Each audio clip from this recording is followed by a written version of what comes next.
Two, two, one. Okay, we're live. This is Ted Hicks, Late Night Parents. Tonight's episode is called Too Close to the Sun. Got my guy, Mr. B, in here. Mr. B, what's going on? Not much, man. Not much. Just here living. How you been? I'm doing good. As we usually say, I'm glitching a little bit, but that's okay. Ways to follow the show, latenightparents.com. Mr. B, in pre-production, we were talking about, we got to give a few shout-outs. I know we usually don't do shout-outs, but I think I want to start doing shout-outs. If you want to shout out anybody, you can put it in the comment section. But definitely shouting you out, Mr. B. Want to shout out Tony D, who's on his way to his family reunion. Yes, sir. He's on his way to his family reunion, and I know Brian just came back from business, a business trip. And then we got to shout out our usual podcasters, Fireman Rich, Nonsensical Nonsense, Sunday Night Smoke Show. Definitely. Shout out to T. Roney also, Glick and friends and everyone else. And also want to shout out to All About the Joy with Carmen and Rick Costa and her host of panelists that jump on and talk about all different types of topics. Also want to shout out Leggy Lady, Helen Wallace, who shouts out with her mixed shows and I don't want to butcher it. It's her weekly music show, but then she does I forgot what it's called, like a treasure. I don't mix. It's jukebox. Oh man, I done butchered it up. But to all the different people that we've talked to, how's our guy Mike Copenhaver? Hey, I actually talked to him today. I talked to him. He because we've been talking DMs through Twitter. He's been all right. I had to I talked to him, and hopefully soon, because we're gonna miss out on this weekend's events. But we'll try to nab up a strong fight night card, and get back to things, man. But yeah, he's been well though. He's been well. Just family, chilling with family and all that. Working, doing dad things, you know what I mean? Yeah, he's still out there, man. He said it's just hard, man. The economy and all that going on. And he's out there, he's out there in Simi Valley, man. He's crazy. Yeah. Chopstick Nunchucks is in the building. Hey. Big Brian is in here. Big Brian. What's going on, man? Brian, man. What's happening, man? Brian. Yeah, I caught this guy on the replay, man. He was on Nonsensical Nonsense the other day. Who, Brian? Yeah, Big Brian. We're going to drop Brian down. No, you know what? We'll leave Brian up because once I remove him, it's like it's chaos and mayhem trying to add him back. So, he seemed like he was in the middle of something. Seems like he was in the middle of something, whether he was on an opposing stream or whatever like that. But big shout out to Brian. So, dude, we're in New York. Everyone, Brian's in Texas, but everyone else isn't in New York. What's going on with the weather? Hey, what's up, Nonsensical Nonsense? Hey, this weather's been weird, man. You know, and everybody that's here on this east side here, especially in New York, awkward. We've had an on-off with rain for the past couple days, where it's rained in the morning, it's been kind of calm, and then it just picks up with rain all over again. I think the last 2-3 days we've had morning rain, which is just odd, and it doesn't even show up on if you go look at the weather. It doesn't even show up really, which is bonkers. It don't show up. And you're like, okay, it's a cool, calm day. You go outside, what the hell is this rain doing out here. We get all these random overcast and storms. I'm like, man, I It's went global outside. I thought warming. outside was gonna be hot. It was cool outside, man. I'm like, yo, what in the world, Did man? Brian just scream out global warming? Global warming doesn't exist. I guess Yeah. in purple states or in red states. And the Earth is It, flat. it only exists in blue Yeah, states. Blake is crazy. It's crazy, man. It's been crazy. Just rain, cool weather. If it gets hot, it ends up cool again. It's like, yo, what is happening? Yeah, Yes. yeah, it has been crazy. The whole week that I was in Birmingham, it was raining all week, but it was nice and cool. And then I come back home to Houston and it was like back to humidity, 105 plus degree weather. It's phenomenal, man. My hair loves it. Bro, Oh my goodness. Hey, we got a bro. bunch of topics to get to. I don't know where to go to first. We'll get into the comments. Glick, we were shouting you out earlier. Yes, Nonsensical sir. nonsense. Also the Glick show with our guy the Glickster when he does his solo creep. We want to see more of that. Yes, indeed. Dude, Man's putting out. I was gonna say, puts out full on episodes, and he got shorts. So check and those, he got man. shorts. Yes, he Who else does. got YouTube. shorts like that? Come on. And he does TikTok videos dancing. Yes, indeed. Yo, I love it. I love it. Yeah. We'll go to first item. I don't know your take is going to be on this.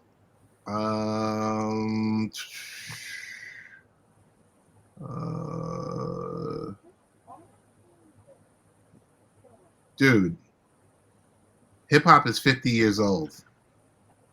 Yeah, man. Now I know I feel old.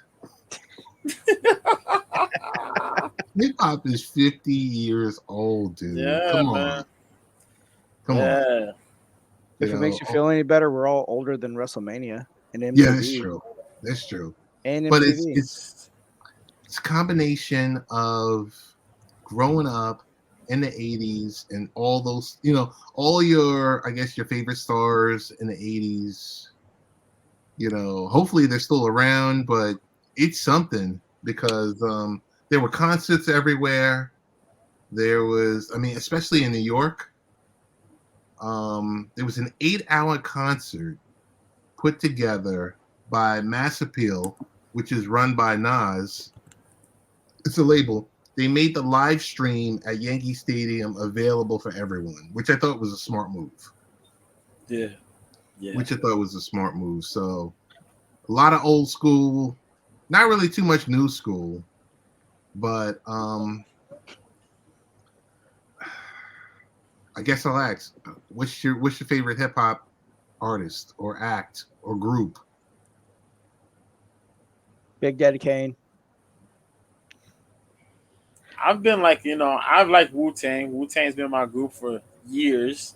You know what I mean? I loved ODB, Method Man, the Vizza, the Jizza, all them folks there, man. Redman's been a fire dude. Rakim, I've loved Rakim. Yes. He even goes down to the old school dudes, the KRS ones. Low key, I used to be a fan of who was it? Common, Mos Def. Common and Mos Def. Right. Common Mos Def. He didn't have such a long career, but Pharoah Monch, he didn't put out music like that. But I've always liked that dude. Who was it? Oh, dang, I'm trying to remember. Who's the dudes that did that joint? Hip hop, hip hop, hip hop. I'm trying to remember. Snow and Vanilla Ice. But yeah, I've liked those dudes, and I've kind of liked the Roots. I've been a fan of the Roots, old school Roots. But yeah, man. If I had to round it down to like one guy though, like seriously, where I've sat and I've listened to the music, I said, damn, This dude fire, but his career took a whole turn. It was DMX, man. I was just like, I love DMX, man. Love DMX. Is cool, man. I'll piggyback off of that and say I love the Locks. Them too, yeah. I love the Locks. I love Jadakiss. How they just remain. I mean, yeah, I know they never really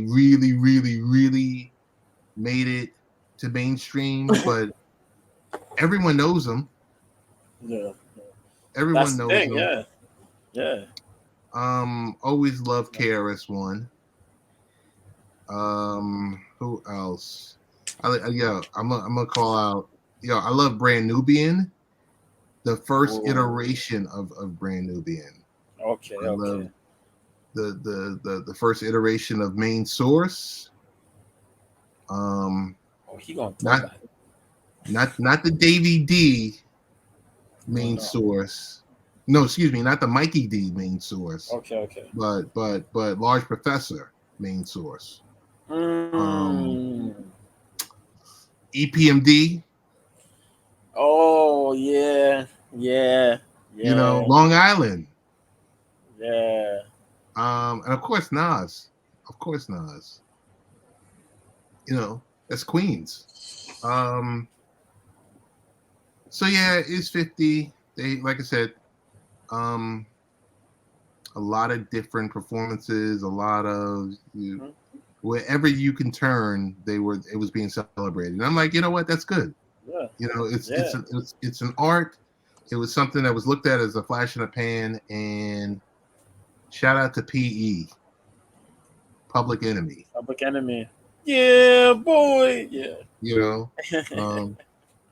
Just bringing out that self-conscious rap where Murder Death Kill. When Murder Death Kill came in there and took over, and it was just like, it was like, man, we need something, to refresh what this genre of music is really about. And it was good that we got that. We got a couple of those artists, to put out good music out there. It's not all just Murder Death Kill or nowadays hoes and drugs, and you know what I mean. How much money you rocking? Yeah. Or, how much ice you got? Popping, or what pills you popping, and all that. It's not about that. No. What's crazy too? We got blessed with Somebody came out from the underworld, and he came back and he dropped us with a diss track, man, over the week too. Melly Mel. Yeah, man. Melly Mel. Oh, poor Melly Mel, man. Melly Mel came out. He said some things about some rappers and a certain rapper. This certain rapper managed to come out and sign a new artist to the label, and was featured on this young man's song, where he went after quite a couple of people, said some choice words to Melly Mel. Then Melly Mel came out with a diss track, which I don't know if it was a diss track or what, but it made you jump in your time machine right back to 1984 or back in the early 80s and just early mid 80s and just vibe with it, man. But it was not a diss track. He later apologized. He later apologized and all that. Tried to take the stuff down from his post. He tried to take down the post, but we all seen it. We all heard the diss track. Up there, that's it. Yeah, it's there. You put your digital footnote out there, man. That's it.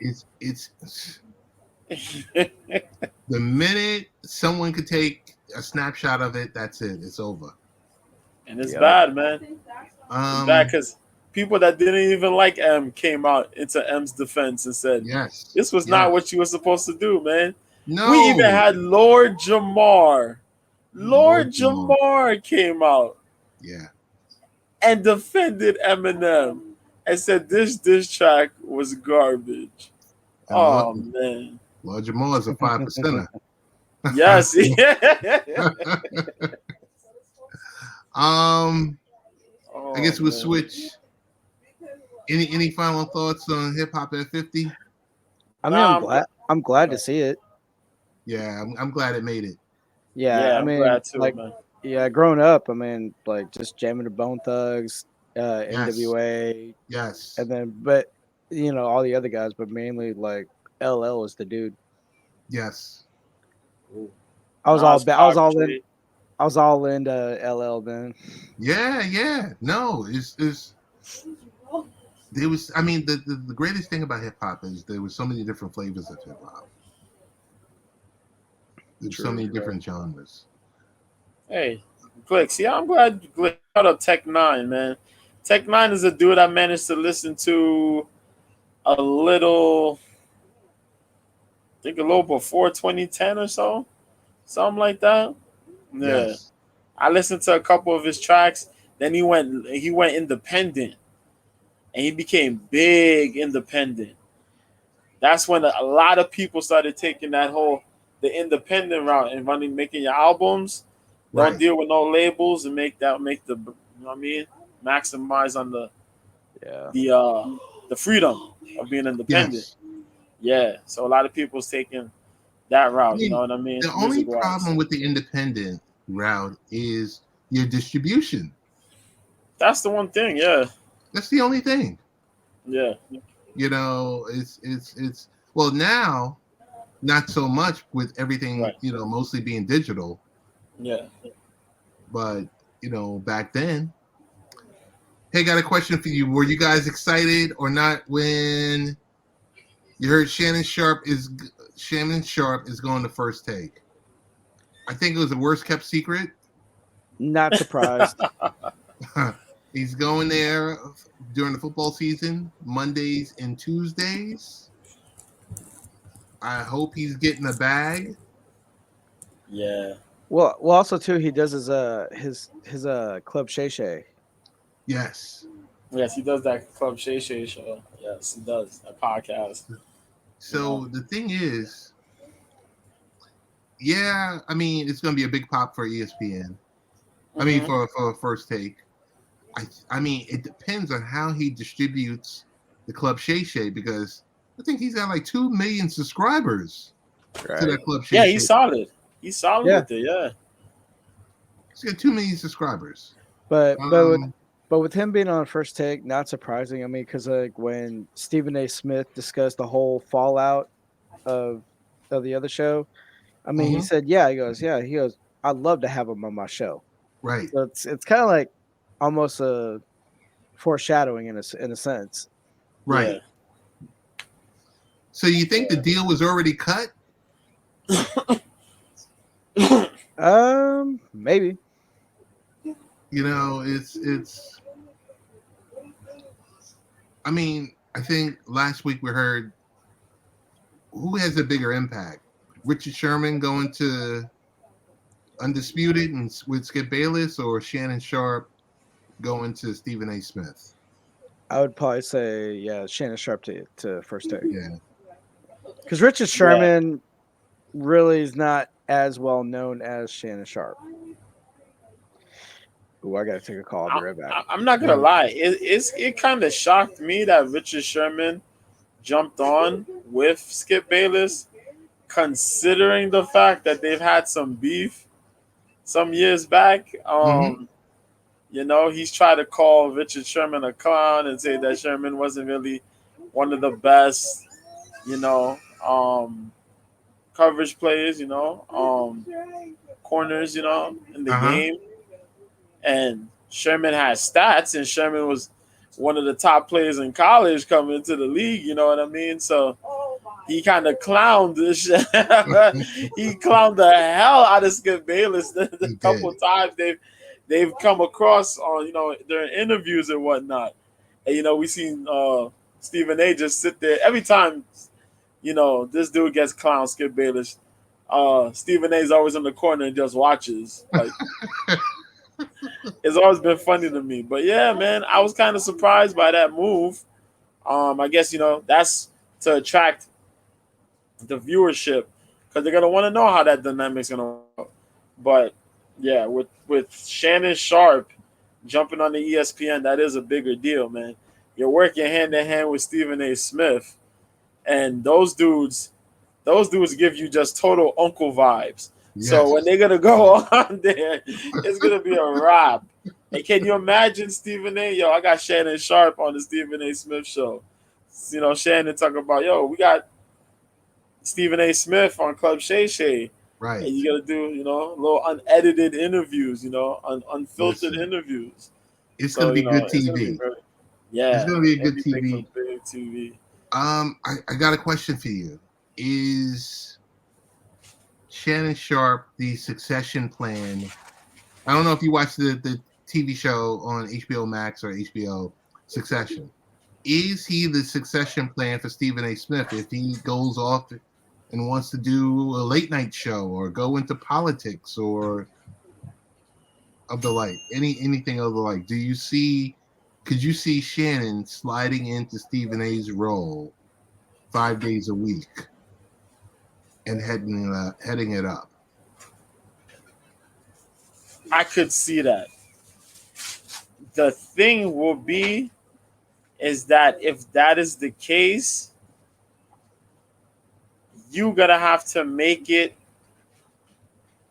because Stephen A. Smith is like the benchmark at ESPN. Right. You know what I mean? He's the benchmark. Regardless of what you feel about him, his takes, certain takes he has, and what he says, you know, he's the benchmark. He manages to, you know, tell you like it is. And from his viewpoint, sometimes he's been over exaggerative, but he's been that guy there. But now you're gonna fit in a guy like Shannon Sharpe, who's the same way. He's not cookie cutter. He's straightforward with it. You know, he'll fit in perfectly, I think. But you got to do it because of the fans. It'll be the fan. You know what I mean? The fans. Yes. But I think Shannon Sharpe has a fan base that is gonna love him. I think they're gonna like him a lot more than, you know, if Stephen A. Smith decides, yo, I'm hanging it up and I'm leaving. Shannon's fan base will cover Stephen A. Smith's fan base if he leaves. You know what I mean? I think so too. Yeah. I just see him, if, let's just say Jimmy Kimmel says, okay, I'm done. And Stephen A. says, yo, you know what? I want to go just do this. Let me just work at ABC. Oh, forget it. And that opens that up. I'm just, I don't know. I don't know if there's, you know, just when these types of moves happen, there's 4 or 5 or 6 moves that the person has ahead. Yeah. You know, he got big plans. Yeah, he could have big plans. I had a question for you. It was really for Brian. I had one question for Brian. I know he had to drop. I might hold it off. I'm gonna go now to the B-Sides mini podcast with Mr. B. Mr. B, what's happening this weekend? So, this weekend in combat sports, you know, last weekend we had an eventful weekend, depending on how you describe eventful. It started off, it ended good. This weekend, hopefully, we probably get the same thing. There's some boxing going on. Nothing extensively crazy, but if you're a BT Sport subscriber, or you can find a way to tune into BT Sports, there's some boxing going on. We also have the UFC event happening this weekend as well. We also got PFL. So ESPN got a little activity, but the Zone is holding it down as far as boxing goes. And as I mentioned, if you have the Zone. Yeah, if you have the Zone. So the Zone got a card. If you're going to happen to watch boxing this weekend, I recommend you go watch it if you like the upcoming stars of boxing. There's a dude that's come up from the UK, 2020 gold medalist in boxing, in the flyweight division.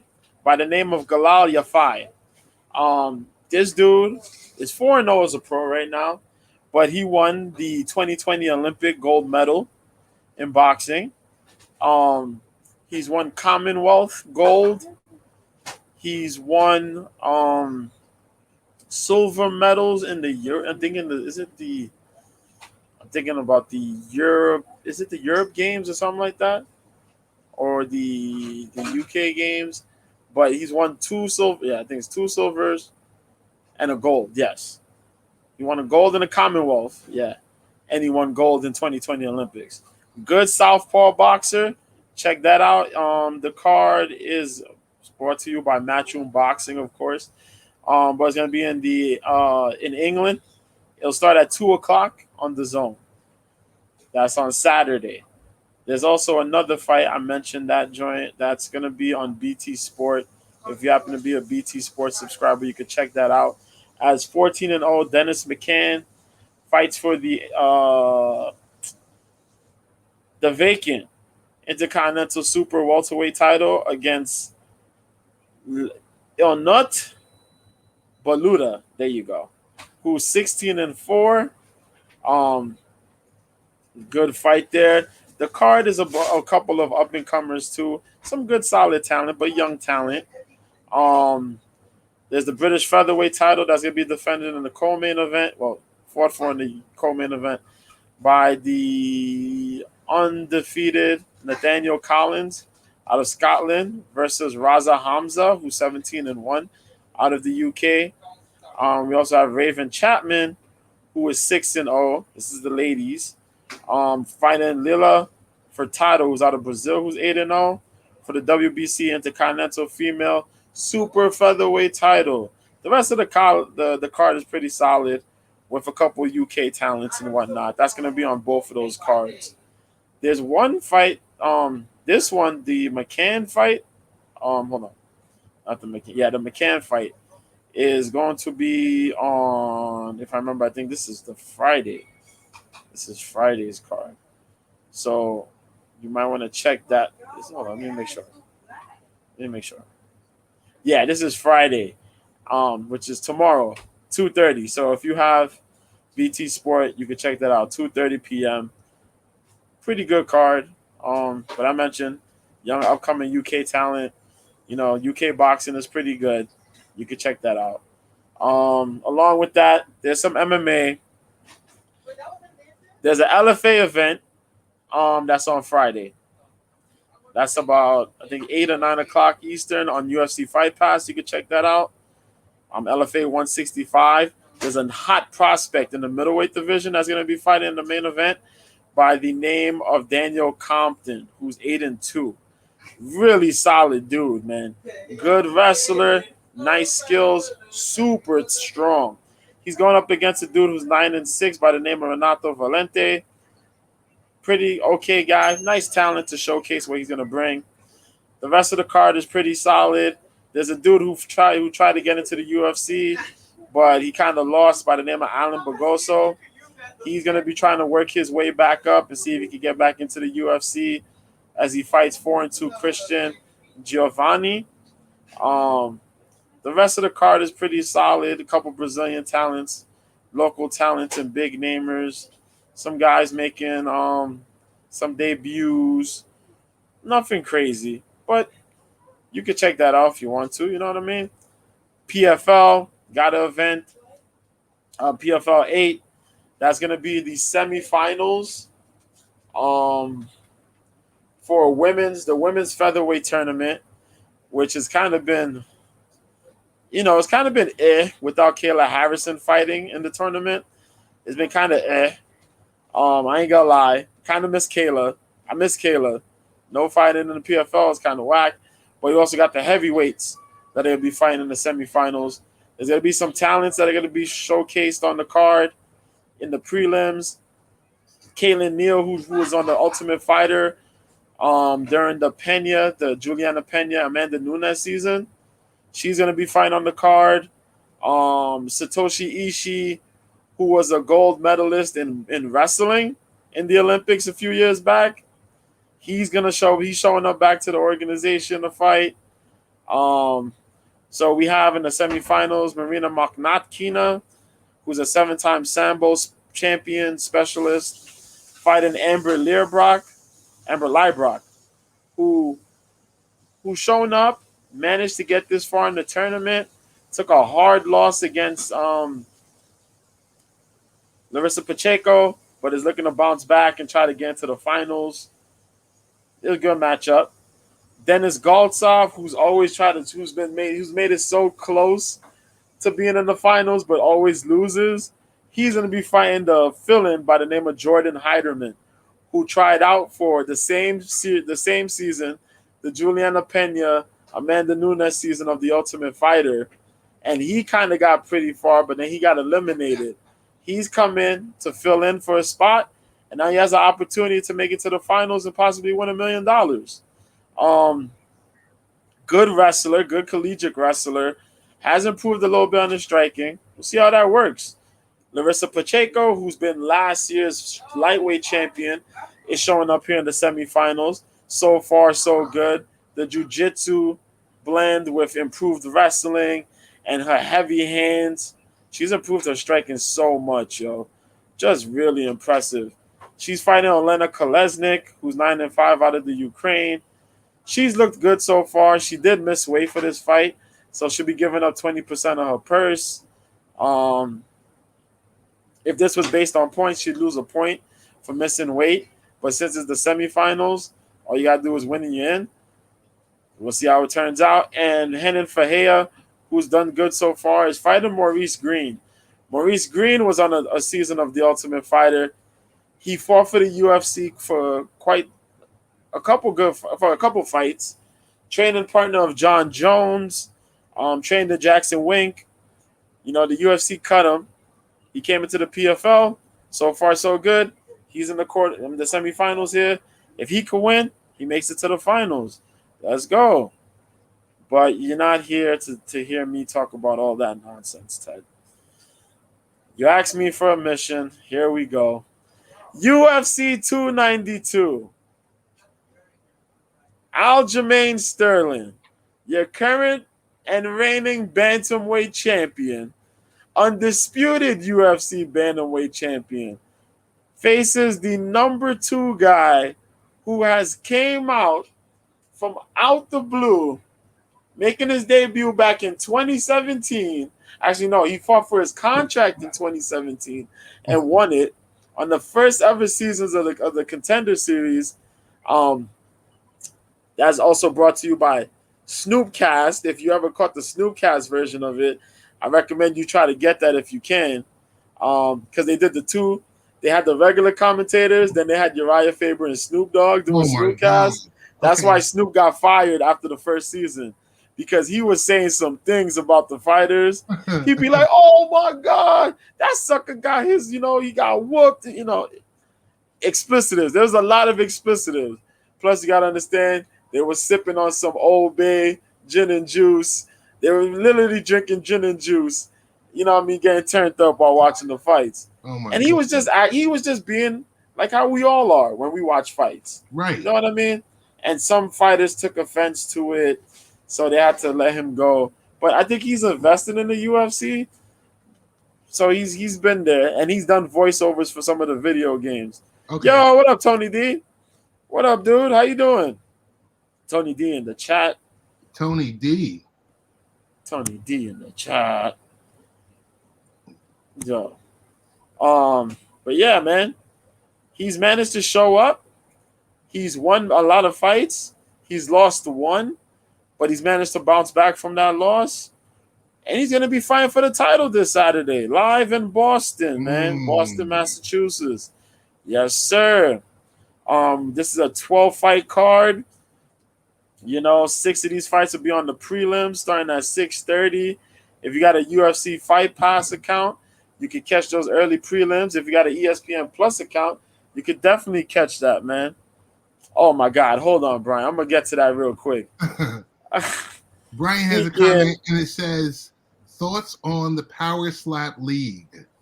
I didn't even touch on that during my B-sides. Okay. But I'll touch on it for like a good 2-3 minutes though. Okay. But yo, The prelims are going to start at 6:30. So the card technically starts at 6:30. Everybody never tunes into the prelims and watch the main card. No, watch the damn prelims. You know what I'm mad about? People buy tickets to these events and don't even show really up. miss out. Yeah, and don't show up till the main card starts. Are you stupid? Are you stupid?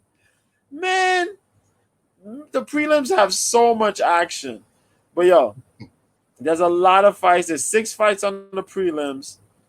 Not even 6 fights, 7 fights they're going to stuff on the prelims because they usually put 5 fights on the main card. And yes, they did it again. But yeah, man, keynotes to take in this prelim portion of the card. The Ultimate Fighter finalist, that the season was this year. The final episode was on Tuesday. So the finalist, Cody Gibson, faces Brad Katona. Brad Katona's out of Conor McGregor's camp. Yo, what up, Jason? We got Mr. Jaw West. Yeah, Brad Katona, who trained with McGregor SBG Ireland. He's fighting Cody Gibson. Gibson made it. Gibson was in the Ultimate Fighter. I mean, the UFC. He got cut. He came back during this season of Tough, and he won his way back. Injury and all, he kind of had a partial tear in his MCL, I think, if I remember correctly, in his left knee, but managed to work through it. He picked up the win. So they'll fight for a contract, and Austin Hubbard and Kurt Hallbaugh, who both fought in the UFC, both got released. They kind of came back. Hallbaugh had come back, but then he got released. So now he's going to be back here fighting Austin Hubbard in lightweight for the contract. More than likely, though, I think they'll all probably get picked back up again. But, UFC wants to make things dramatic. What other? Oh, yeah. Your boy, man. Long Island old, man. Chris Weidman. The man who beat Anderson Silva twice. Yes. The Brazilian killer. Chris Weidman returns. He was supposed to come back a little while back. He had he had an infection in the leg, I think. So he was healing. Then he had the infection. Then he came back. This is the first time I'll be rooting for a double KO in the main event. Can't stop. Jason, you a trip. Look at this dude. But yo, Weidman comes back, man. We know decorated wrestler, trains with Matt Serra and Ray Longo out in Long Island. Super solid, man. We seen him. We doubted him, and he ended the streak of Anderson Silva. Yep. Then they fought again, and he checked the kick, and Anderson Silva broke his leg. Yep. You know what I mean? And the last time we seen Chris Weidman, unfortunately, the same thing happened to him. He threw a kick. The kick got checked, and he broke his leg. But he's come back, and he's fighting a good test, man. A guy who's been in the UFC for about 12 or so years. And Brad Tavares, man. Brad Tavares, longtime member of Extreme Couture, another Hawaiian. He's been up and down the road in the middleweight division, but solid talent, man. Solid talent. He came in his early 20s. So now he's about 34, 35, I think. So 35, 36-ish, yeah. But yeah, solid talent. 2 vets gonna go at in the prelims. So I'm happy for that. We got Marlon Vera versus Pedro Munoz in the main card. Marlon Vera versus Pedro Munoz. These 2 dudes have been climbing, to say the least. Marlon Vera was on a hot streak. It got derailed. Unfortunately, it got derailed by Corey Sandhagen, if I remember correctly. So he's coming back, number 6 in the bantamweight division, facing number 10, Pedro Munoz. Pedro Munoz is the guy who knocked out Cody Garbrandt about 2 fights after Cody lost his title. Had a crazy momentum and then lost it all pretty much. Took some weird losses, looked clueless in fights. He's looking to get a win here. We'll see how he does.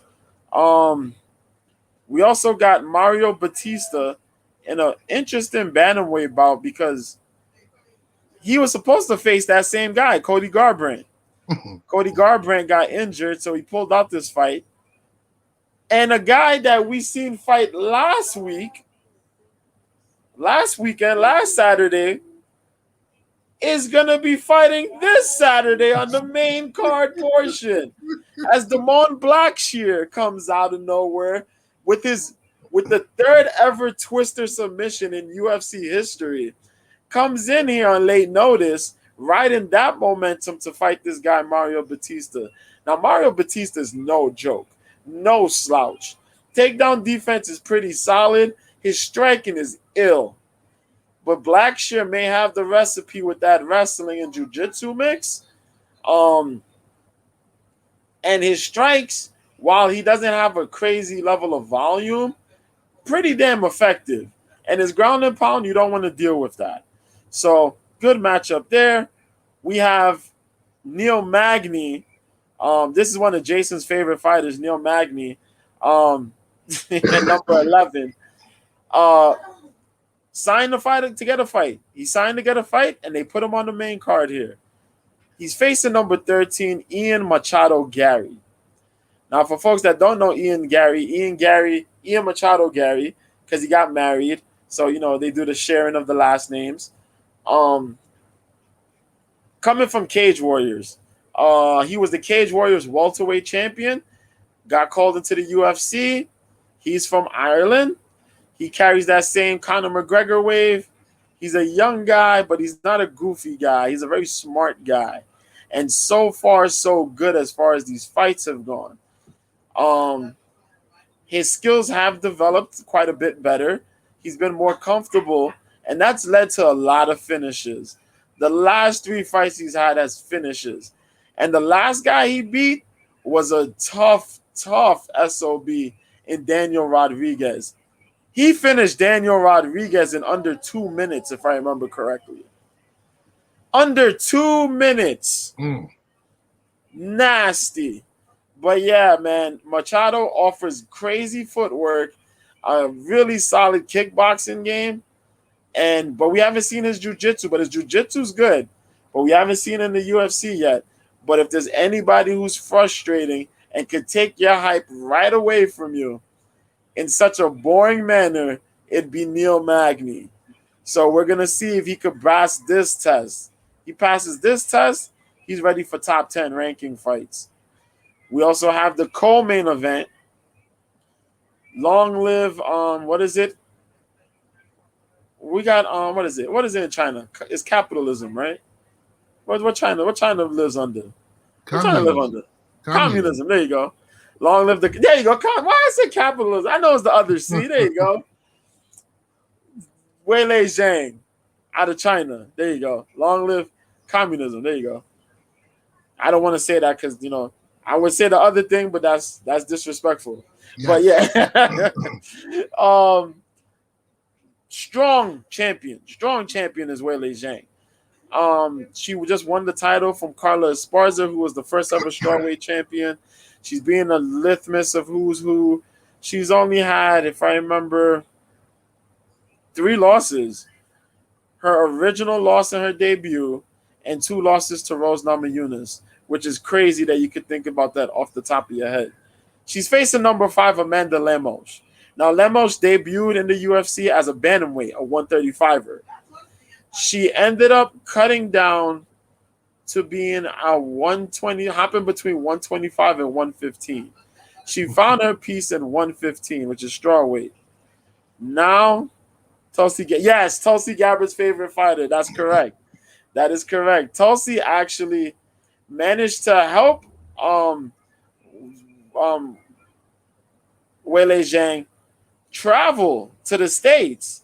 Really? Because Weilei had traveling issues, and Tulsi Gabbard traveled out there to sort out her papers, to sort out her work, and help her get back to the States.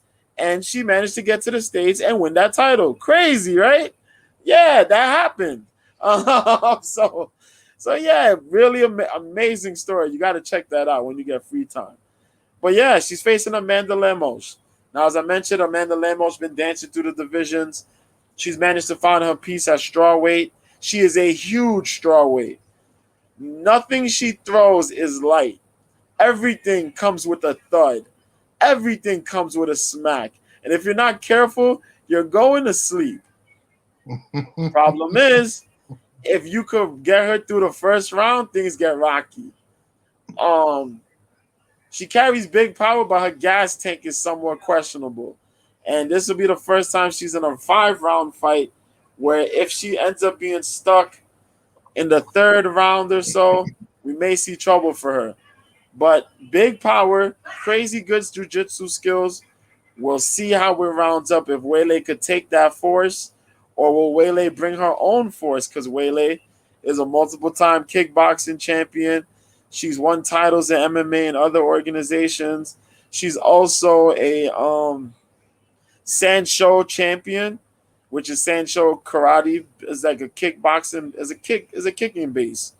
Former fighter Kung Lee was like a big time champion in that, where all the kicks are like you're kicking through rocks and boards and crazy stuff like that. Yeah, but good joint. And then we have that main event where Aljamain Sterling, Sean O'Malley. Sean O'Malley got a big hype train behind them, man. Everybody's going with Sean O'Malley. And Aljamain Sterling, 9-fight win streak, current champ, a.k.a. the backpack kid, because when he gets on your back with the jiu-jitsu, it's problems. That kid is pretty big. He's solid. He's a Division 3 wrestler. And he also has that Serra Longo, that's Mass Serra Jiu-Jitsu. He's a black belt Jiu-Jitsu practitioner. Sean O'Malley, I forget if Sean O'Malley's a brown belt, or I forget what weight belt class is Sean O'Malley. But I know the guy that actually gave Sean O'Malley his belt, Aljamain Sterling beat him earlier in his career, which is kind of funny. But so far, Sterling's beating a lot of guys, man. He beat Peter Yan, former champion, Henry Cejudo. He just won against him in the with a split decision. Very eventful fight. He beat TJ Dillashaw. Sean got good stand-up, but we got to see if he has an all-around game. We haven't had those questions answered yet. And hopefully we will on Saturday. But that's going to be the cards to watch. Good stuff happening. KSW's on Saturday, too. It's an early card. It starts around 1 if you want to catch that. Because I know Ted, he began me to try to watch it. And no disrespect, I do watch it. I watch it, but I watch for key people on the card. Got it. Not that I don't want to watch it. I watch for key people on the card. The card looks to be very entertaining, so I'll peek into it because it's going to be earlier before that card. So we'll probably watch a couple of them joints, But yeah, that's all, man. All right. Thank you. Yes, sir. I'm going to have this. Hold on. One second. Brian was talking about that damn power slap. Power slap. Right. So, right. Power slap. If you're trying to catch power slap people, catch it on Rumble. It's free. The whole events are there. It's a bunch of people slapping each other, man. There were some good KOs. The guy who was like the first light heavyweight champ in power slap, he got KO'd unconscious his last fight. That was pretty crazy. There was a couple other dudes that got slapped into a multiverse. There was a dude who got slapped so bad, he did a full 180 turn that went with the slap. His whole body went with the slap. And then he dropped. He tried to get back up, and this man was still in La La Land. There was a 300-plus pound dude who got slapped stiff. That was crazy. And, if you guys, dudes, men, if you lose focus, just remember Charlie Arnold does the interviews there. And Charlie Arnold, that lady, she's fine. That's all. I'm not getting in depth. That's it. That's all I got to say about power slap. Quickly go this. Michael Oher. and The Blind Side. It seems like The Blind Side is being rewritten as we are living in a very strange world. Yes, indeed. Blind Side itself, Mr. B, made $300 million. Yes. Super hit. Yes. Great feel-good story. I went to watch that, man. A lot of us went to watch it, purchased the DVD, the Blu-rays when they came out, or ordered it through our, subscription service. Mm-hmm. Well, there's a different story that's come out. And the only thing I'm going to say to you, Mr. B, why is this coming out now? I mean, I know the former NFL offensive lineman Michael Oher has a new book coming out, but the whole conservatorship and the amount of money he made from the movie, and whether or not the family, the Tuohys, adopted him or they didn't adopt him, and it's just crazy. Yeah, I'm not gonna lie, that is kind of mad. That's kind of mad. First, there's a couple things we got to think about when we're hearing this. As you said, why is this coming out now? Right. This man is how old? You said 37. 37.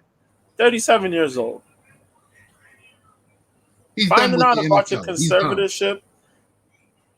Finding out that adoption or conservatorship should have been done before you hit your 30s. Maybe some of the things were hidden from him. I don't know. But at some point, you're supposed to find out about these things, even if it comes down to your contract when you going in the NFL. Right. You're supposed to find out about those types of things are going to affect your pay when you get into the NBA. Right. Not the NBA, the NFL. The NFL, my fault. Yeah, the conservatorship, that's going to interact with your pay. If you get signed on a contract where I'm getting paid so-and-so on a team, for a year or whatever, you're making this type of money every year, ain't you going to be seeing those? You know what I mean? You're going to see that. You're going to see that in some way, shape, or form. You're going to see that. You're going to see if that conservatorship is going to affect your money, how much you're getting paid, if that money's making it to your hand and all that. He didn't have an agent? You know what I mean? Like, what's going on here? I think he's written 2 books or collaborated with authors to help him write 2 books. I don't think he agreed to how he was portrayed in the movie. That too. That's kind of like unintelligent. Yeah, but I try to figure that one out too, man. You seen the movie? Why did you ain't say nothing? Like, it's many questions we gotta ask ourselves, man. There's questions you gotta ask yourself, and maybe he thought he took it light. Maybe, he's playing in the NFL. He's probably not looking at it that way. But then, if you're not looking at it that way, you managed to mention that people on the field are looking at you, thinking that your performance out there wasn't all that good. Oh, word, Tony D. R.I.P. Magoo. Word, Magoo did pass away. Oh man, it's a little while ago. Yeah, some days ago. Yeah, it came out that he passed away. One half of Timberland and Magoo. Yeah. Yeah. But yeah, man. It's just weird. There's a lot of weird pieces out here, man. That it just don't make sense. It just don't link up. I mean, without us digging into the lawsuits, the 14-page petition, and everything else, and without us being legal attorneys, yes, there was some bad behavior on both sides of this. Yeah. Because I agree with that. If he's 37 years old and you still have control over how he conducts his business, and then the flip side for Mike is, I'm sure this could have been handled behind the scenes, and a lot sooner. Almost 40 years old. Yeah. You know, Yeah, man. it's like we're when we hear conservatorship, we think of Britney Spears. Yeah, correct. We think of Correct. that. And you're talking about, they adopted you. You're not looking at this stuff and You're not looking trying at the to piece paperwork. things together. At some point in your life, you're gonna look and ask questions. You know what I mean? You Yes. didn't. You didn't do none of that, and you continue to grow up older, and you're not doing any of that. You're not looking. You're not even Yeah. saying to yourself like, "Yo, I got adopted." Right. Where my past parents at? You know what I mean? Who you adopted me from? This stuff and that stuff, and then find out, yo, we didn't. You didn't get adopted. It was a conservatorship. Wow. That's the craziest thing that he came out and said. And it's like, yo, if that's the case, we got questions to ask on both ends. Yes. On both ends. Like what these people were thinking about. Well, what were you doing while you were playing football, man? You didn't have nobody played 9 financially to tell you. Mr. Yeah, B, you played 9 seasons. no financial advisor, no life advisor to tell you, like, hey, bro, maybe you should check this out. Maybe you should look into, you know what I mean, your birth history. Maybe you should look into these things.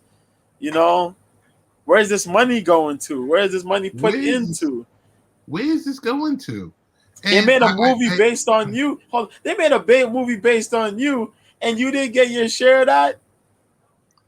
Mr. B, why is Sandra Bullock getting dragged into this now? I don't know. And I watched that movie mainly for her. I'm sorry to sound that way, but I did. That's not her fault. She's an actress. She's an actress. She thought that's what was happening. She thought that's what was happening. When actors and actresses portray these roles, they don't know what's happening. They listening based on whoever the movie's based on. And if it's based on those people, the Toolies or Toolies, whatever, right? That's where she's getting the info from. Oh my goodness! She's getting the info from them parents. Getting dragged. That's not her fault. That's not her fault. And all this gap in between for people to now say, "Yo, this is what happened to me." No, no. So, I'm hearing, and I mean, this is from. Spend a few minutes. I could get ignorant about people trying to bark at Sandra Bullock, but I'm not, because this is on you. This is what you. This is on your show. I could get ignorant, but I'm not. I'm not. I'm hearing the Toolies are well off. They own fast food restaurants and all this other stuff. So I think, Joe, if I'm not mistaken, the paper was already there. The money's there. The money was already there. Yeah. So I don't know. Like they got paid off the movie, and then they had a percentage of proceeds. Right. So they were making.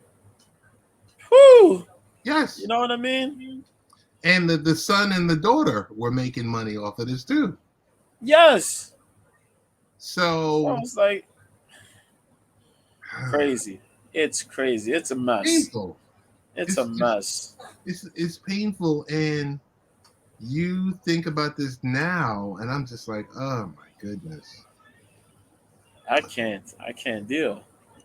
I got a question for you. I wanted to have Brian on here. Oh man, this would be a perfect person to ask Brian. Brian would be perfect for this. We'll do it again next week. Is Disney dying? You remember when everything was a hit?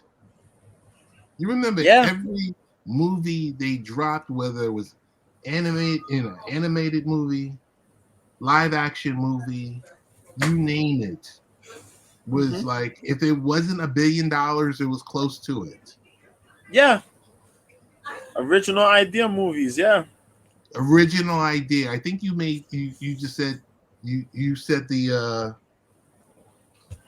keywords, yeah. Keywords. You solved the problem. Original idea, not a refresh. I mean, not just hey. I mean, are we okay with saying Disney destroyed Star Wars? Damn, I really. That's a hard thing to say. It is, That's isn't it? hard. That sounds so cruel and hurtful I to say. know. But thank God I'm here, because I'll say it. It did. It did. Damn it. While it had some of its key points, Star Wars wise, Star Wars has had its. Come on, it started off strong. It started Yes. off very strong. George Lucas and that whole team really pushed the envelope for Star Wars for quite many years, many years. Even when we talking about episode the Phantom Menace Yes. and and those three, Anakin becoming evil and all that, we were fine with those. Right. Different turn, but we were fine with those. Right. Those little prequels we had pretty much. Mm-hmm. Mm-hmm. 1, 2, and 3. But the We were sequels? fine with those prequels. I kind Oh of no, but I said, but the sequels, the Oh. last three, the last 3. That's the problem. that last That's one what we was had. garbage. As in the words of our boy Brian, Right. go woke, go broke. Ah. These things happen, and that's what happened. You changed the main characters. You changed a lot of things. There were many questions we asked ourselves. What the hell these people have to do with the story of Star Wars? What's this going on? Why is the main character not the main character we expected? Luke Skywalker came on and was like, yo, what, Luke? A lot of good things Disney had in his hands. They just ruined it for equal opportunity. I like to call it pandering, and all this other mix-up stuff, just for the sake of saying, hey, we're looking at things through a different microscope now, and we're doing things for the people. No, shut up. We didn't ask for this. We didn't ask for that. Y'all making unnecessary moves for things that we've just come to say, like, yo, we like this. And then you change it, thinking you're doing the favor. And some people, they're like, hey, it's not a real character. It's a fictional character. What makes it a big deal? What's the big deal about it? Go ask Disney what's the big deal about it. They've lost over 800 million. They're losing billions. Yes. Disney Plus subscribers have fell in the millions. They've Yes. lost over 11 million subscribers to Disney Plus. Mind you, Disney Plus picked up so many subscribers before Yes. that. Yes. And they're losing subscribers by the millions. Nothing's original. Nothing's original. Everything's the same thing. It's like, come on now. Come on. Y'all have the Snow White movie that's coming out. Snow White. And we know them with Snow White, 7 dwarfs. There's no dwarfs. There's a short person, probably a midget, not a dwarf, and a whole bunch of regular-sized people. Multi-race, multi-ethnic bunch of people. And a Snow White that doesn't even like the Snow White movie. What the hell is going on? A Snow White. I'm going to stop right here because I want to do this topic justice with Brian. Because I'm telling you, they took something that's good. They took something that's really, really good. Yeah. And it just seems like Disney puts their hands on this stuff, and then next thing you know, none of their. I mean, I guess it's comic book fatigue. Also, we've seen all the A-list comic book heroes, so now we're seeing the B, C, and D, like the deep cuts. Yeah. Oh, that's a whole nother thing too. It's a whole other thing. Marvel and Disney and Marvel. Yes. I don't even. Yeah. Yes, I don't want to touch it now. That's yeah. I want to go into DeepFakes. So I'm gonna go. I want to ask you a couple of questions, Joe. Hello, Carmen. How you doing? Hey, Carmen. How you doing? We got Rick in here too. Rick, how you What's doing? up, Rick? Let's see.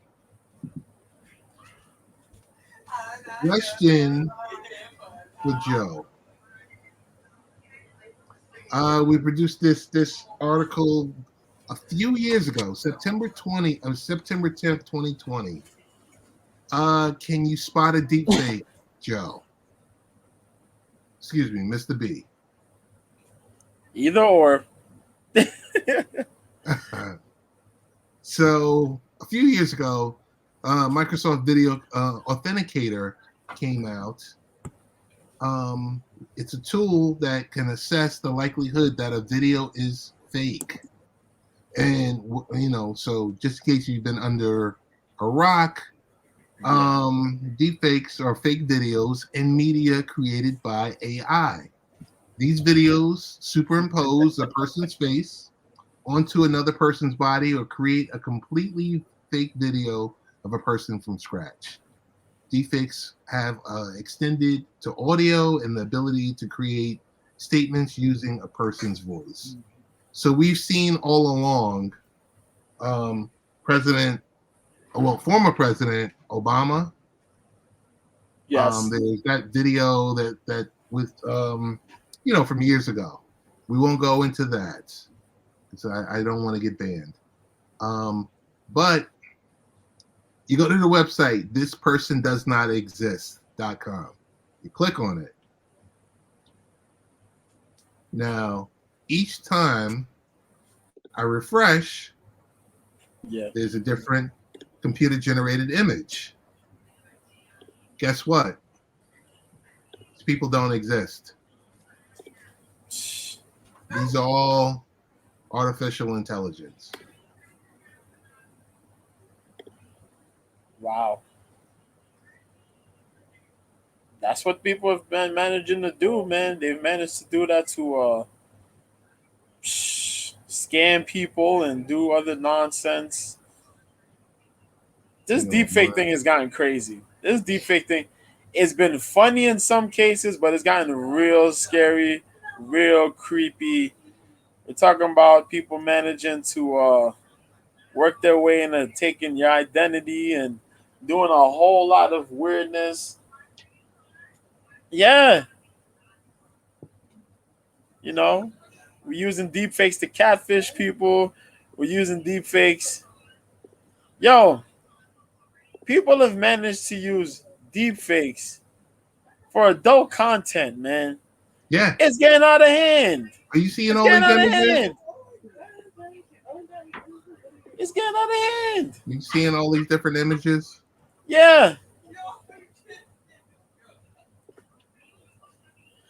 And all you need to do is just take a little bit of somebody's face. Boom.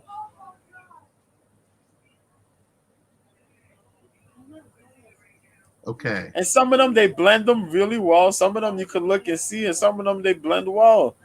It's sick. It's crazy. Can you, Joe?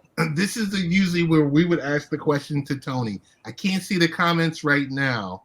A deepfake quiz. Can you spot one? So while this quiz is aimed at the folks in America, anyone can take this test. So Microsoft made this quiz available. And I'm going to go to... Carmen's talking about the Tom Cruise deepfakes. Yes. I've seen a couple of those, yeah. Okay, spotting deepfakes. Are you able to see the screen? For me? Yes. I'm right here. Yep. Spotting deepfakes isn't as easy as you might think. Okay. So what if I told you the first manned mission to the moon ended in a disaster instead of success? What if President Nixon himself told you? Would you believe it? I'm confused if this is real. We're going to start right here. What is a deepfake? We've already gone through that. It's a photo, it's a video, it's an audio track. Where else do you think you've seen deepfakes before? Check all that apply. Movies, voice assistants, social media. I don't think I've ever seen it. Great job. Actually, all these answers are deepfakes. Deepfake technologies enabled important advances in artistic expression,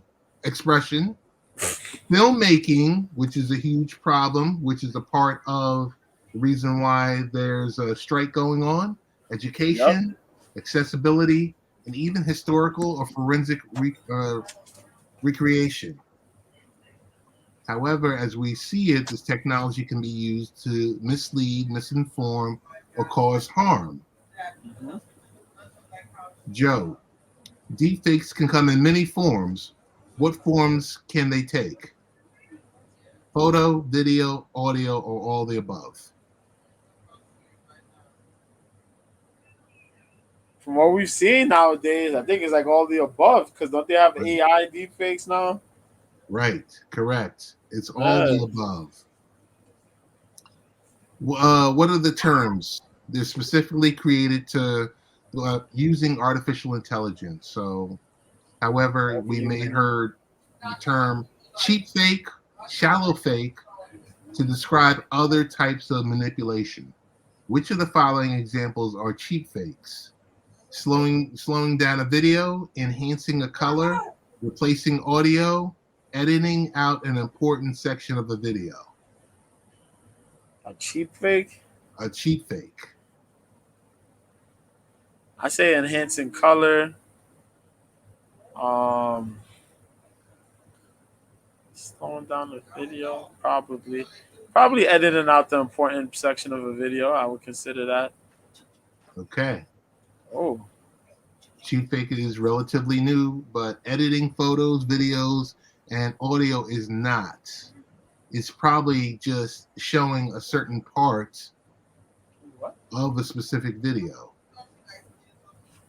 Do you think you can spot a deep fake? Which one is real and which one is the deep fake?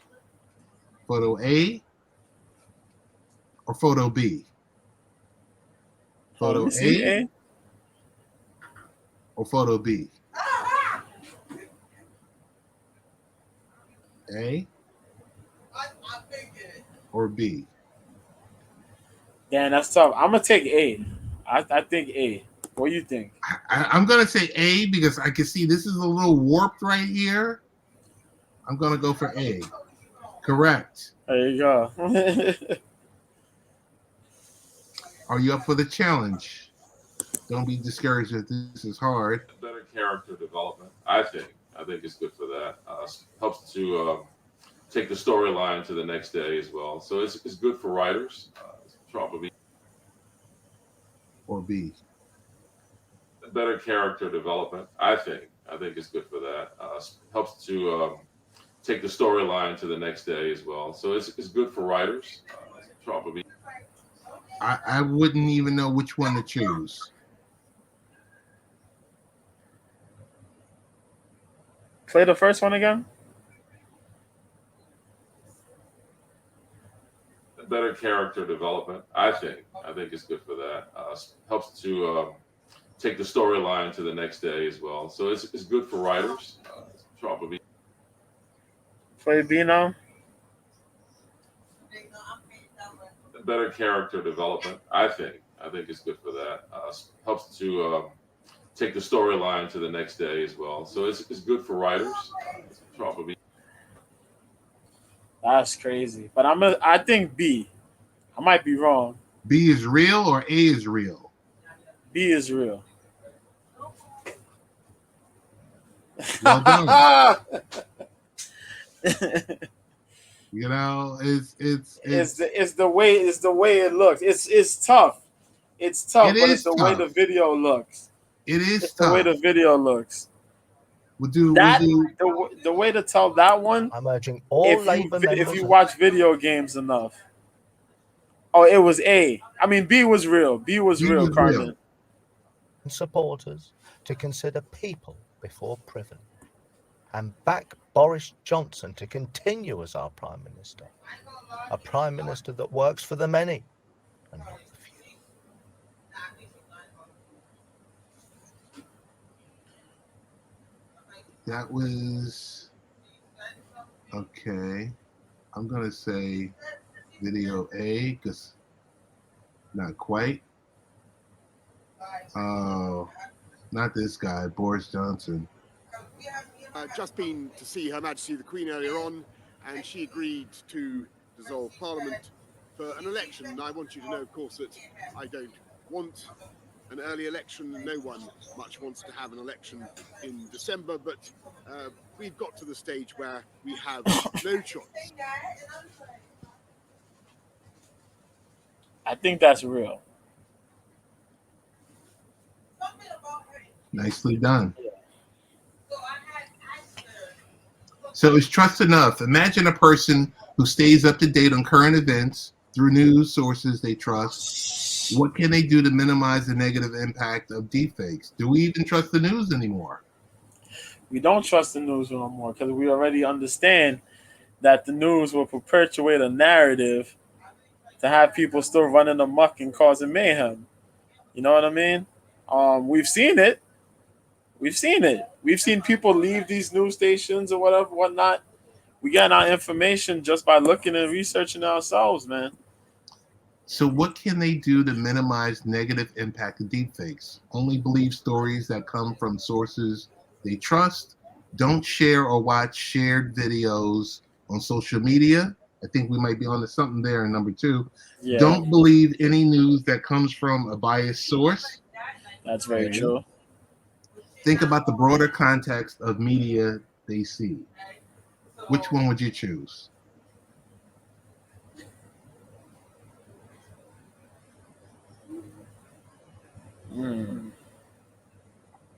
I'm going to go with A.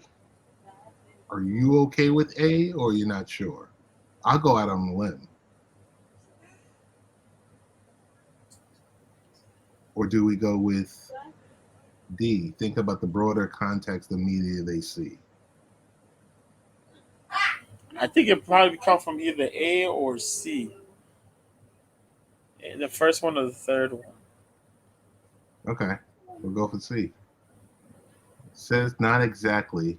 Advances in technology have made deepfakes very hard to identify. Relying on trusted news sources is a great start, but don't forget to apply your own critical thinking. Yeah, does this look right?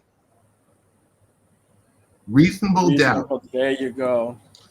Imagine you come across a photo or a video and you've never seen before.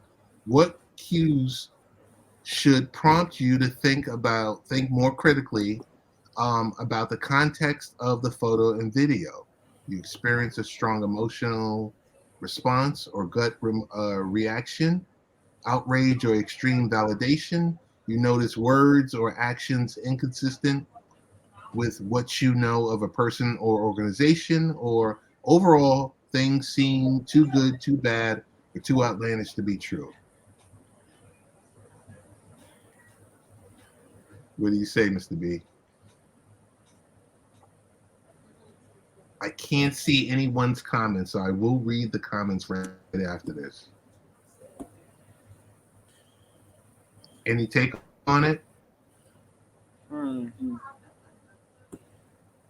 Let me read this real quick. Hold on. Yeah. Experience is strong. Imagine you came across a photo that you have never seen before. So what cues should prompt you to think more critically about the context of the picture? You experience a strong emotional response or gut reaction, outrage or extreme validation. You notice words or action inconsistent with what you know of a person or organization. Overall, things seem too good, too bad, or too outlandish to be true. Damn. Sometimes I have one, I have the other, and sometimes I have both. Because sometimes you look at a picture, you're like, what the hell is this? And then you laugh and you're like, nah, man, this ain't real. This can't be real. You know what I mean? I went with B. You went with Actually B? thinking these things, you should take a closer look. Creators of manipulative deepfakes and other media often try to trigger people to think with their heart instead of Yeah, it's kind of an overall thing. Yeah, one of the best things to do.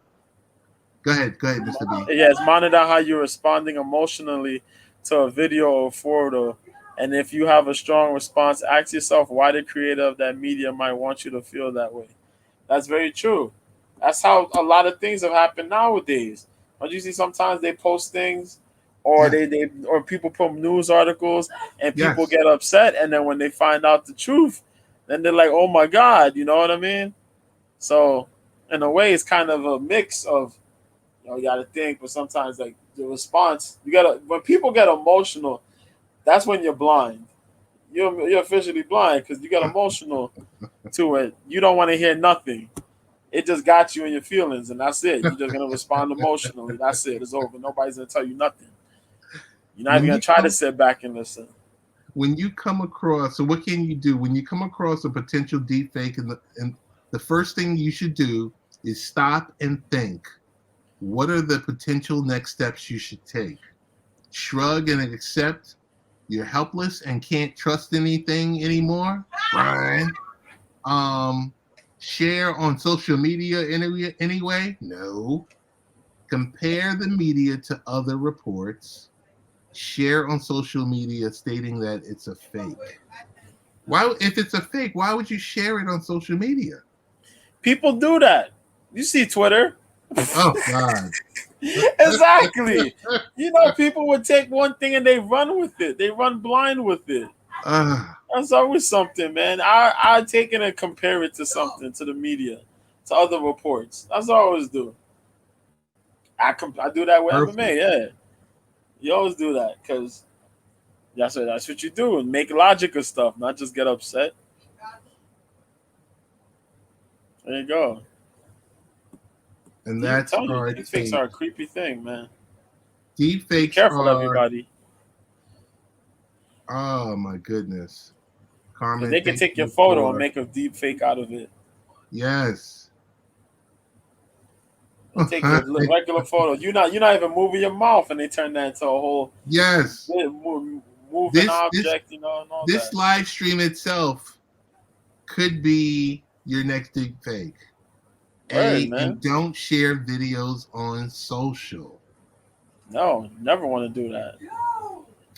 Never, B, never ever want to do that.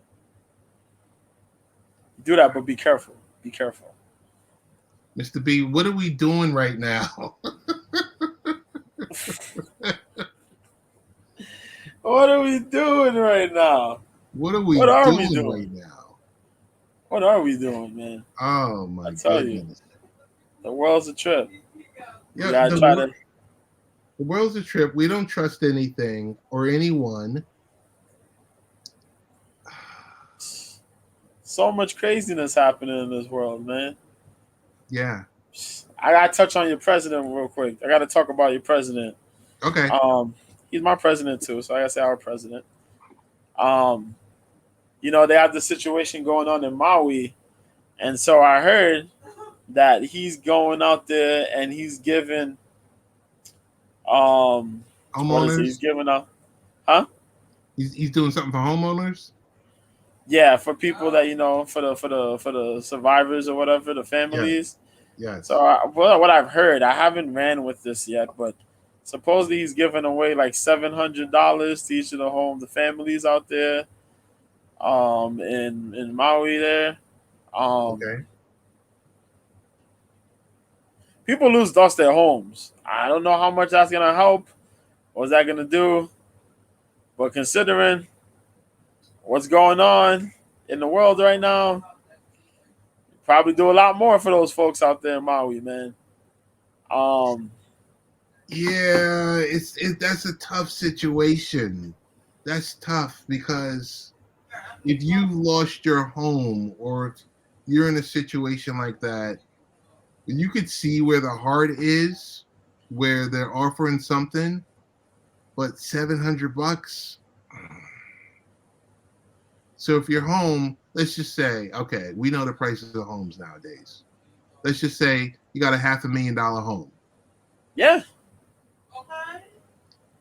Does the 700 hold you over? It's an attempt to hold you over until help comes. I mean, I haven't been following that story too close.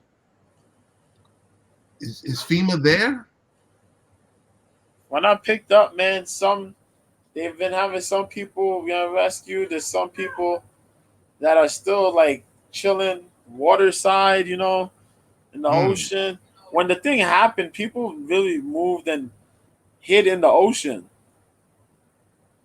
to stay safe, which is kind of crazy to hear. But yeah, there's videos of people that were in the ocean. I think they've gotten some rescuers. They've gotten some people. They managed to rescue quite a number of people. There's still some people that haven't been found yet. Exactly. That's exactly, Rick. I don't understand. And we're living here where our president is currently giving billions of dollars to, you know, the folks still. And I don't know. I don't know what's going on. It's worrisome when you think about the people who need the help and they're being overlooked by a bunch of other people who are getting a massive hand to help. You know what I mean? It's stressful. It's very stressful to watch and see, man. I know Floyd Mayweather has gone out his way to go and provide help for about 70 families out there. Somewhat I've heard, providing food and clothes and a lot of other stuff there. So even though some people don't like the man, clap it up for Floyd. Floyd's trying to do what he can for the people out there too. Floyd. Floyd Mayweather. But it's a crazy situation out there, man.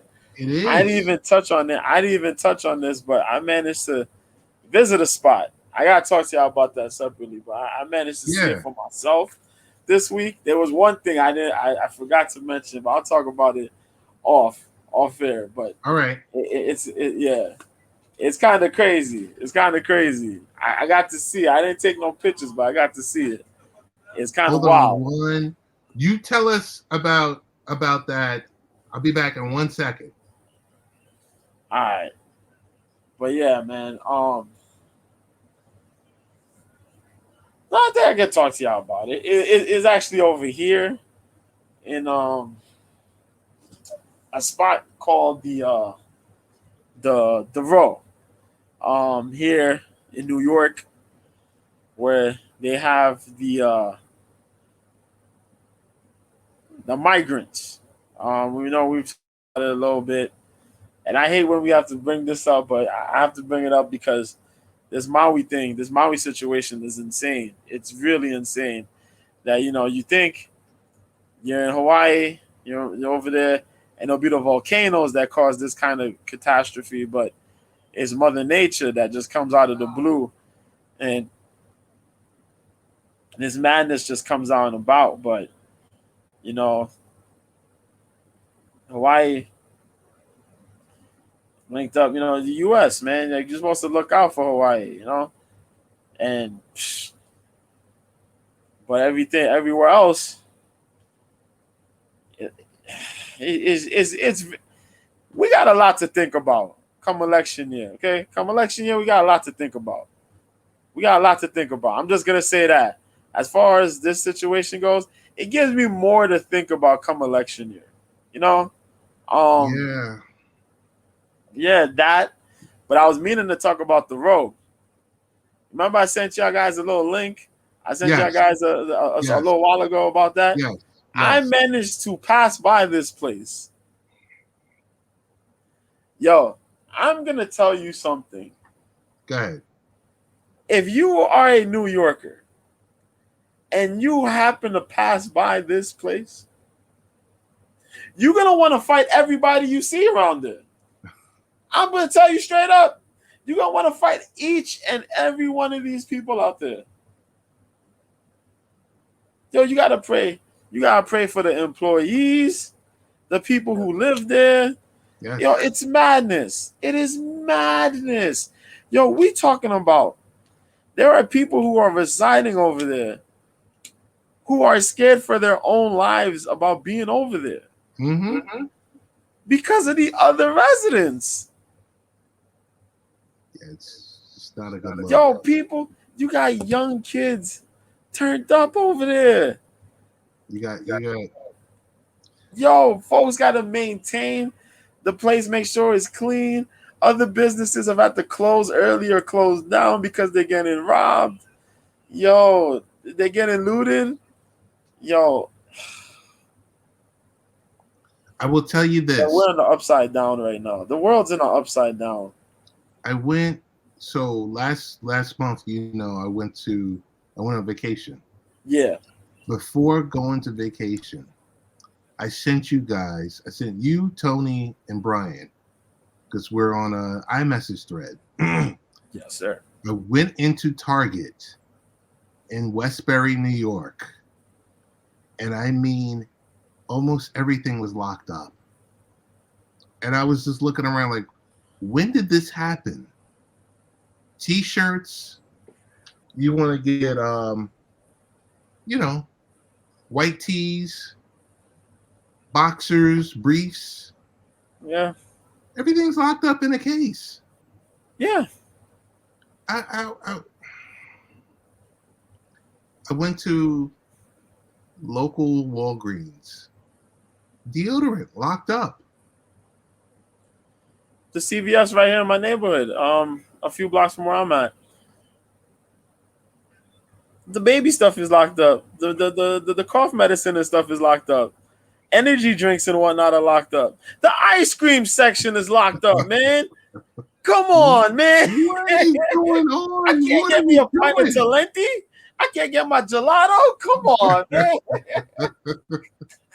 What are we doing right now? Yes, it's true. And it's in a lot of places.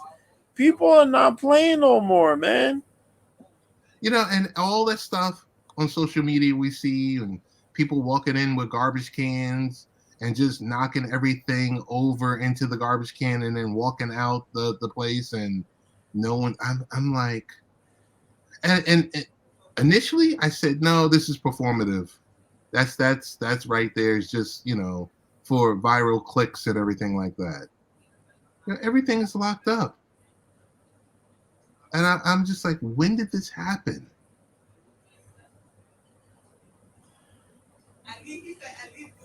Yeah, you gotta ask somebody. And Rick says, do you really want to ask someone to unlock all the various items for you? It's inconvenient. One night. Yeah, you gotta know.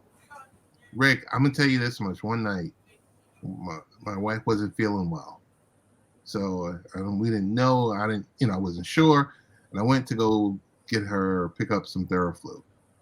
Of course, the Theraflu was locked up. So there was like maybe 4 people in the store. It was me, it was the security guard, and it was 2 cashiers. And okay, you know what? 5. There was a person in the pharmacy.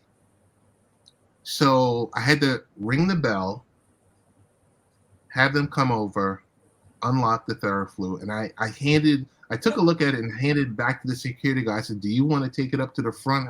I'm like, I don't even know how this works. And the gentleman said, no, you take it up. So he locked the shelf back up, the cabinet back up. And that's when I said, oh, wait, I want to go pick up some deodorant. I went 3 aisles over and that was locked up. And I was like, I felt a certain way because I didn't want to ring the bell again for the same security guard to come back. And I was just like, okay, I guess I'm just going to be funky at work tomorrow, Oh my God. Yeah, you don't feel like bothering those people because you got to keep calling back and forth. And then you get like 3-4 people buzzing on a different aisle, and now they got to zigzag through the aisles to go get what they got to do. Yeah, it's stressful, man. It's stressful as hell. Crazy. Yeah. Whether it's CVS or Walgreens, Rite Aid, any of them places. The Target especially. Oh my God. It's and Targets is one of those places that get ransacked like crazy. Yes. It used to get ransacked crazy. Once all this madness started happening, that's when all these insane like looting situations started happening. I'm reading this book. I just started reading this book. The Fourth Wall, the fourth turning is here. It just talks about stuff that we're seeing. There's been, various iterations of this book I'm reading the latest iteration of the book. I was an unlocker. Yo, Rick is crazy. Yeah. Oh my god. It's but that's where we are. Oh my god. We I was an unlocker. Yo, can you imagine that? Getting paid $16 an hour. All you gotta do is unlock log. Just unlock stuff. Yo, let's go. No, it's crazy. It's Yo, crazy. it's a trip. It's a trip, Rick, and it's true, man. There was even this video that popped up on Twitter the other day because I refused to call it the other name. It was on Twitter the other day, and it was this girl, like a girl. She had like a flash mob, I guess, and they were dancing in a Target. And the security guard called. I guess he called for police to get them out, whatever, to get them out. And I guess homegirl posted the video and thought she was gonna get replies that were supporting her, whatever. I'm like, nah, you can't do that. And people saying that you can't do that. You can't just walk into a store and flash mob dance up in the store like that. Yo, it's 2023. We don't got time for that. We're going to pay attention to all you. It's like about 8 of y'all coming into the store here, and we got to stop you while somebody else could be doing God knows what in some other aisle. Nah, we don't have time for that. Nope. We don't have time for that. I'm telling you, people paying attention. Everywhere else, people are looting, and they paid big eyes to what happened in Chicago, man. Yep. Where Chicago got ransacked. Yep. So much so that businesses up and left. Nah, man. People are not doing this no more. As much as they care for the business, they're not going to lose out. No. They're not losing out money. No. Mr. B, man, this has been a blast. We can go on for days. We'll be back next week. But I look forward to your commentary this weekend on Combat Sports on the OK Live app.